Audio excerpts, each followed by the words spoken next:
Entre los años de 1827 y 1828, cuando el mundo perdía a Beethoven y a Schubert respectivamente, Europa era transformada por el vigor de la Revolución Francesa y la Revolución Industrial.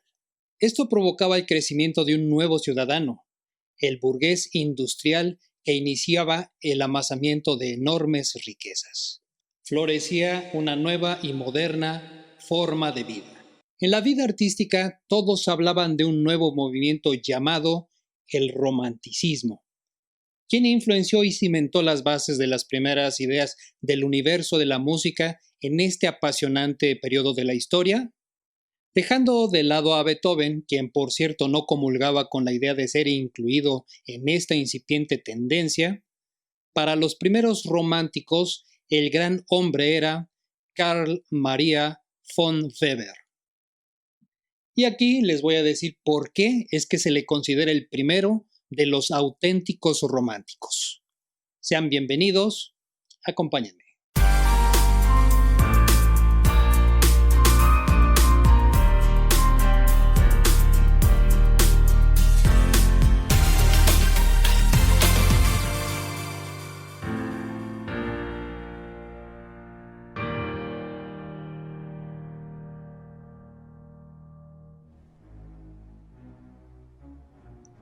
A principios del siglo XIX surgía una muy nueva actitud frente a la vida a través de la religión, la economía y la política, gracias a las revoluciones que mencioné anteriormente.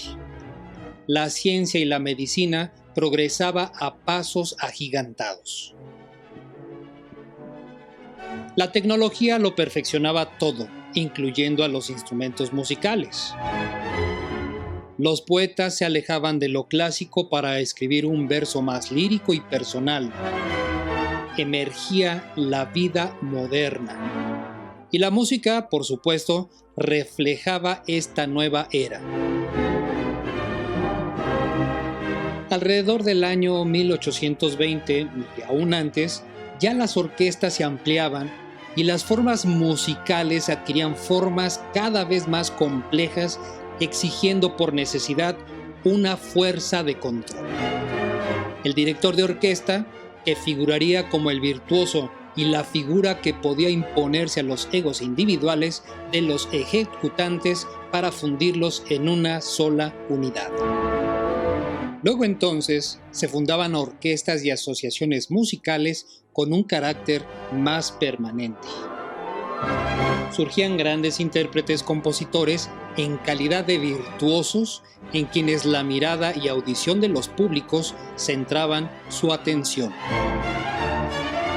El arte de la música se liberaba de las cortes para ser atrapada por otros públicos, por lo que se construían salas de concierto para atender la creciente demanda.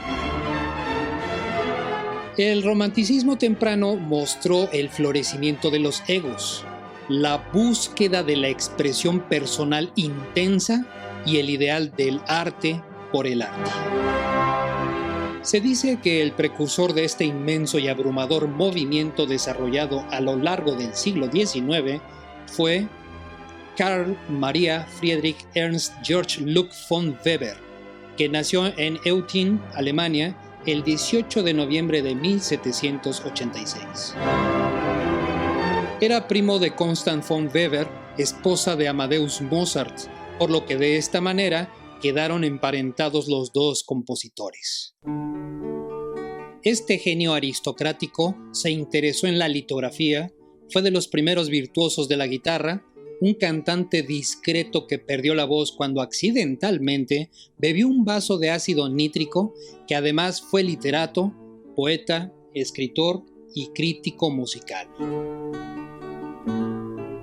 ¿Qué es lo que hace a Carl Maria von Weber tener importancia entre los primeros románticos? Era un importante pianista virtuoso que realizaba giras artísticas y que tenía conciencia sobre su público. Su música se había adelantado a su época. Componía óperas con temas sobrenaturales. Y es que a la postre, entre las principales características con que se impregnó el romanticismo fueron el contenido, que se volvió más importante que en las formas clásicas, la alianza de la literatura con todas las demás artes, el interés por lo sobrenatural y la experimentación constante con nuevas formas, colores y texturas.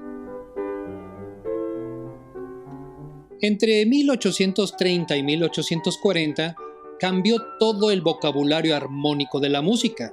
Los compositores usaban combinaciones de acordes refinados con disonancias jamás usados anteriormente, así como armonía cromática opuesta a la armonía diatónica clásica. Lamentablemente, pocas son las obras de Carl Maria von Weber las que perduran en el repertorio, salvo algunas excepciones como la ópera El cazador furtivo y el Concertstück para piano y orquesta, por lo que es difícil entender la enorme influencia de Weber sobre los incipientes románticos como lo eran los jóvenes Mendelssohn, Berlioz, Liszt y sobre todo en Wagner. Primero, esas extrañas armonías de la obertura Euryante y sus primeros desarrollos del leitmotiv, que son melodías, secuencias o temas recurrentes en una composición, mismas que anticipaban al ciclo del anillo de Richard Wagner. En 1813, Weber contempló componer una ópera sobre Tannhäuser, que de haberlo hecho se hubiese adelantado por 30 años a Wagner. Weber fue el primero en exigir el control total de una producción operística, el primero en implantar ensayos por secciones y de los primeros en ejercer la autoridad total como director. De la misma forma, tenía ideas pangermánicas acerca de la ópera, una obra de arte completa e integral en la que todos los componentes aportados por las artes que la integran desapareciesen en el proceso de la fusión y, al perecer así, contribuyesen a formar un universo completamente nuevo. ¿Sí?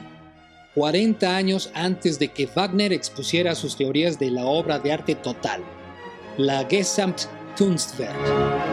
Si alguna de las obras de Weber puede afirmarse como la iniciadora de la época romántica en los terrenos de la música, esa es la ópera El cazador furtivo de 1821. La escena en la Cañada del Lobo impresionó a toda Europa y detonó el lanzamiento de la nueva tendencia con su misterio, su encanto, el poder del mal evocado, la naturaleza descrita, su fuerza imaginativa y su intenso color. Junto con las óperas Oberon y Euryante, que también refieren lo sobrenatural y lo exótico, abrieron un nuevo universo a los románticos. Por otro lado, su música para piano era tan popular como sus óperas. Alrededor del año de 1820, luego de que Franz Liszt conociera La invitación a la danza y la sonata en la bemol, proclamó su admiración hacia el maestro, por lo que Liszt y otros pianistas románticos de la época ejecutaban constantemente las obras de Weber. Weber también compuso obras muy populares para el clarinete, el fagot y el corno.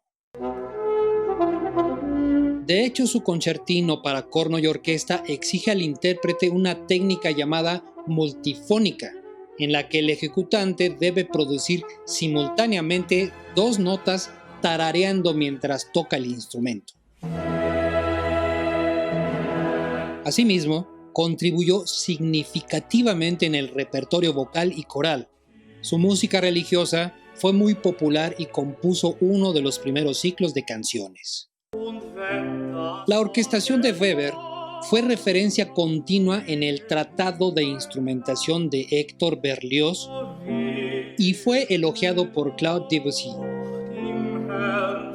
Si bien gran parte de su obra para piano resulta franco virtuosismo en que incurría con efectos adulterados y se le acusaba de poseer relumbre más que sustancia y con pocas particulares técnicas, al agrupársele su música se aproxima a lo sublime, como es el caso del Concertstück. Weber, que era descrito como un hombre delgado, de poca estatura con un par de manos enormes, enfermizo y afectado por el mal de la consunción, cuyos síntomas son la extenuación, el agotamiento y enflaquecimiento, muere el 5 de junio de 1826 en la ciudad de Londres, Inglaterra, por exceso de trabajo, un año antes que Beethoven y 2 antes que Schubert. No obstante, Carl Maria von Weber hizo grandes contribuciones a la música y se volvió la fuerza dominante. No solo conquistó fama como pianista y compositor, sino que fue el director más importante del periodo. Exigía exactitud en todo. Revisaba partituras, ensayos, producción, escenografía, reparto. Cuando dirigía la representación definitiva, era en efecto la definitiva. Era un brillante organizador y revolucionó la Casa de Ópera de Dresde, donde logró que se tradujeran al alemán algunos libretos del italiano y franceses. Luego del Cazador Furtivo, cuya influencia desembocaría directamente en Wagner, Weber se convertiría en el fundador de la ópera romántica alemana. Weber poseía la inquieta mente típica de los hacedores románticos. El crítico inglés Henry Fothergill Charley escribió: «La música de Weber es instinto junto con el espíritu de esos tiempos antiguos, cuando en los bosques se murmuraban presagios y pronosticaban batallas de horribles fantasmas que blandían los brazos y desplegaban sus estandartes por el oeste». Carl Maria era todo lo anterior mencionado para las mentes del inicio del siglo XIX. Enérgico e inteligente, fue siempre una figura deslumbrante, un genio auténtico cuya tragedia más grande fue nacer 30 años antes de su tiempo. A juicio de ellos, los románticos, Weber fue el hombre que desencadenó la tormenta. Gracias por dejarme compartir contigo estas curiosidades. Quedas cordialmente invitado a descubrir junto con tu servidor Víctor Villegas más historias y joyas musicales a través de este canal, además de las redes que dejo a continuación para disfrutar más aventuras en la música con diversos contenidos relacionados a este apasionante universo sonoro. Igualmente, te invito para que te suscribas a este canal, lo marques con el botón me gusta, selecciones la campanita para recibir notificaciones de mis nuevos videos y lo compartas con todos aquellos que se deleiten, regocijen y amen la música como tú. Te espero en las próximas entregas de Big Man Music en este tiempo de música y universo. Hasta la próxima.